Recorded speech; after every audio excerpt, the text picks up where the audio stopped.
Okay, so we'll continue where we stopped yesterday. I'll just take one step back, just go over some of the key features of MPC, and then we will talk about the course plan and what we are going to do in the next couple of days. Okay, so what we talked about, the popularity of MPC, it's because it is a computer based approach, and as I mentioned, model predictive control. So it's a model based, we use models to predict the behavior in the future, and then we use an optimization, some kind of an optimization to figure out what's the best manipulated input moves in the future, implement the current input move at this time, and repeat the entire process all over again. Okay. So that is the way the MPC is going to work, and then we mentioned yesterday that the key features of MPC is its ability to handle constraints. This is something that we will come to probably in week 3, week 4 of this course. That is when I first talk about the industrial MPC algorithm, and we said that it is a naturally MIMO system. So we do not talk about first a CISO system and then extension to MIMO system. As I said, MIMO system, a CISO system is nothing but a MIMO system with one input, one output. Okay.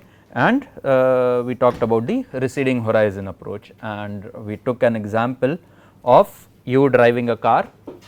You are trying to overtake a vehicle in front of you, and let us say that the vehicle is going at a particular speed, and then based on that you determine how you are going to overtake that vehicle, and as you are overtaking the vehicle increases its speed. Okay.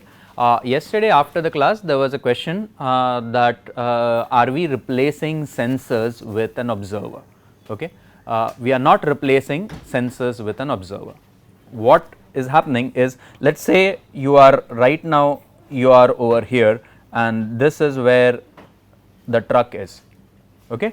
So your sensors are your eyes. You are going to look at the truck's position.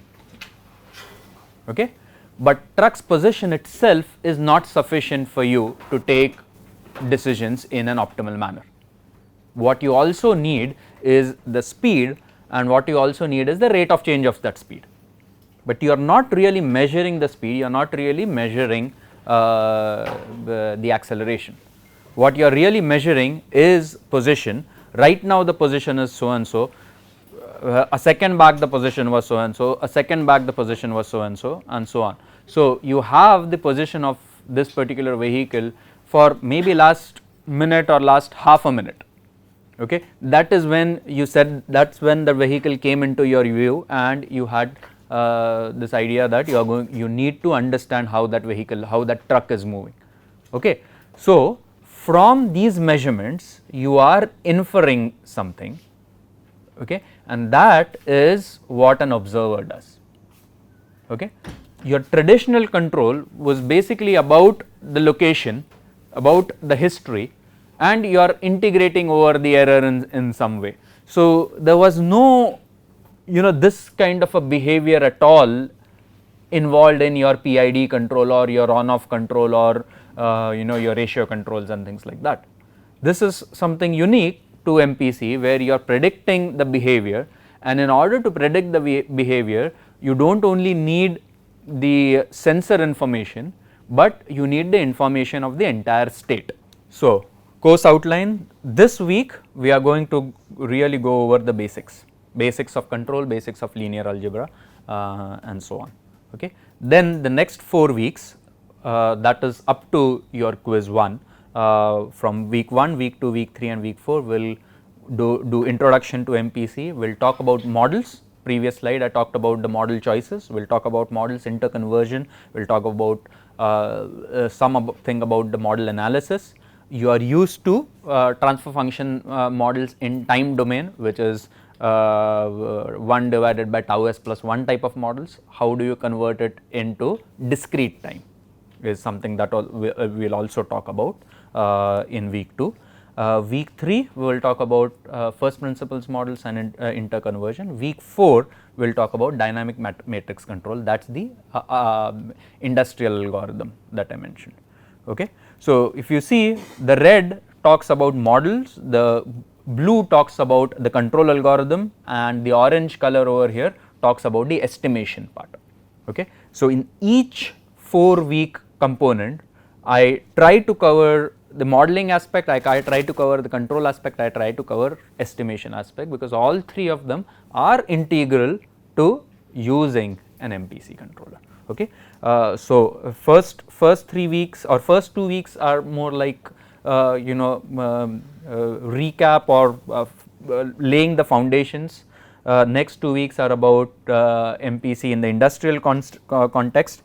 Next 4 weeks are going to talk about MPC and its relation with the more traditional linear quadratic optimal control. Okay. Those theories were developed in 1960s and so on, and how does MPC relate to that is something that I will talk about. And the last 4 weeks we are going to cover some of the more practical aspects of implementing an MPC controller. Okay. So, first 4 weeks laying the foundation and industrial MPC, next 4 weeks its relation with linear optimal control including linear optimal estimation, and the last 4 weeks some of the practical aspects of MPC.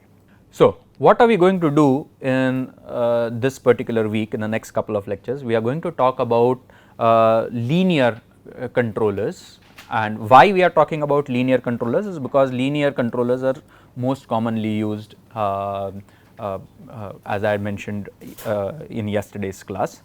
The other thing we are going to really focus on is discrete time linear models. Okay. Now, the discrete time linear model, this is an example of state space model. This is an example of a transfer function model, okay, and this is an example of step or impulse response models.